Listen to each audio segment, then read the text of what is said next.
अस्सलाम वालेकुम। उम्मीद है कि आप सब खैरियत से होंगे और अपने घरों में खुश होंगे। अल्लाह ताला इसी तरह आप लोगों को अपने घरों में खुश रखे। तो आज मैं बनाऊंगी मटन का सालन। बहुत आसान रेसिपी है, लेकिन थोड़ी सी आज डिफरेंट तरीके से रेसिपी ये बनेगी, जिससे इसका जो टेस्ट है वो और भी ज़्यादा इन्हेंस होगा।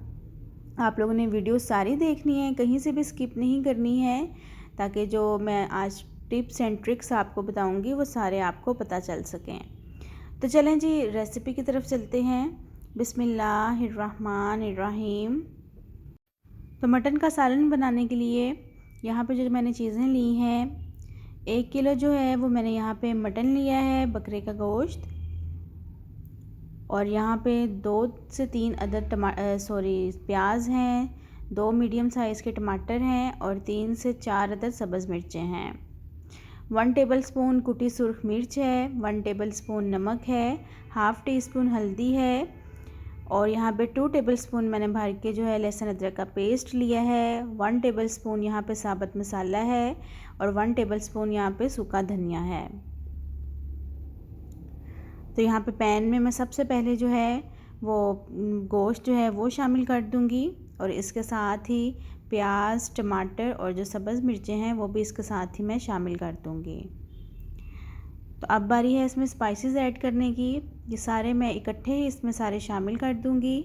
साबुत मसाला लाजमी आप लोगों ने भी शामिल करना है, इसको बिल्कुल भी स्किप नहीं करना है। और यहाँ पे साथ ही इसमें मैं जो है 2.5 गिलास पानी के डालूँगी। पानी मैं इसमें ज़्यादा डाल रही हूँ क्योंकि मैंने इसकी यखनी निकाल ली है। तो अगर आप लोग इसको प्रेशर कुकर में बनाना चाहते हैं तो आप लोग उसमें भी इसको बना सकते हैं। पानी थोड़ा सा आप लोग ज़्यादा डाल लें क्योंकि इसकी यखनी निकालनी है। मैं प्रेशर कुकर में इसको नहीं बना रही हूँ, मैं इसको इसी तरह 1 घंटे के लिए पकाऊंगी। इंशाल्लाह जो मटन है वो 1 घंटे के अंदर गल जाएगा।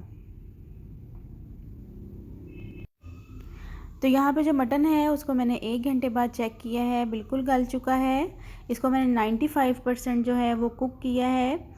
तो बस अब इसकी जो यखनी है उसको मैं भून लूँगी। तो यखनी यहाँ पे मैंने भून ली है, इसको मैं साइड पे रख देती हूँ। तो नेक्स्ट स्टेप की तरफ आ जाते हैं रेसिपी के। तो यहाँ पे अब मैंने सिर्फ इसमें से पानी निकाला है जो यखनी है, बाकी इसमें टमाटर, प्याज सब कुछ उसी तरह है। यहाँ पे इसमें अब मैंने जो 1 कप है वो ऑयल का डाल दिया है और अब मैं इसकी बहुत अच्छे से भुनाई करूँगी ताकि इसका जो स्मेल एक होती है वो भी ख़त्म हो जाए और भुनाई भी बहुत अच्छी हो जाए इसकी।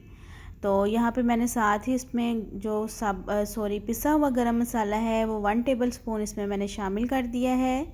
ये भी डालना बहुत ज़रूरी है, इससे इसका जो टेस्ट है वो और भी बहुत ज़्यादा अच्छा हो जाएगा।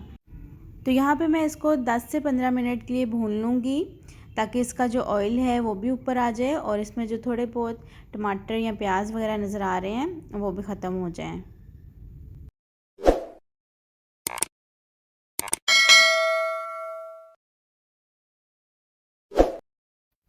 तो यहाँ पे मैंने अच्छी तरह से जो मटन है उसको भून लिया है और अब इसके अंदर मैंने यखनी डाल दी है। यखनी के ऑलमोस्ट 2 गिलास बने थे तो वो मैंने सारे ही इसमें डाल दिए हैं। बस अब इसको मैं 10 मिनट के लिए दम पे लगा दूँगी। ज़्यादा देर दम पे नहीं लगाना है क्योंकि जो मटन है वो बिल्कुल कुक हुआ है।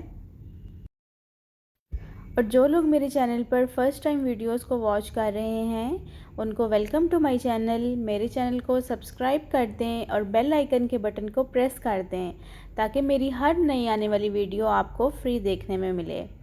तो आप लोग मुझे सजेस्ट भी कर सकते हैं कि मैं और किस तरह की रेसिपीज़ आप लोगों के लिए लेकर आऊँ।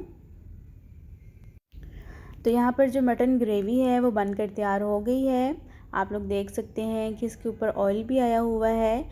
जो लोग कहते हैं कि हमारे जो सालन है उसके ऊपर तरी नहीं आती है और टमाटर और प्याज साबुत रह जाते हैं अंदर शोरबे में, तो इस तरीके से बनाएंगे तो इंशाल्लाह आप लोगों का बहुत अच्छा और परफेक्ट किस्म का सालन जो है वो बनेगा।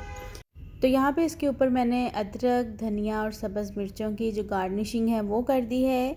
ये इतना टेस्टी सालन बनता है, इस तरीके से बनाएं क्योंकि इसमें कोई भी पानी एक्स्ट्रा यूज़ नहीं होता है। शोरबा बनाने के लिए इसकी पहले यखनी निकाली जाती है और फिर यखनी को ही शोरबे के तौर पर इस्तेमाल किया जाता है, इसलिए जो टेस्ट है वो इसका डबल हो जाता है।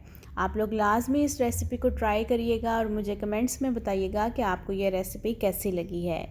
तो चलें यहाँ पे अपनी वीडियो का एंड करती हूँ। मिलती हूँ आपसे एक नई वीडियो में एक नई रेसिपी के साथ, और मेरे चैनल को सब्सक्राइब कर दें और मुझे बताएं कि मैं नेक्स्ट आपके लिए कौन सी रेसिपी लेकर आऊँ। चलें, अपना बहुत सारा ख्याल रखिएगा। अल्लाह हाफिज़।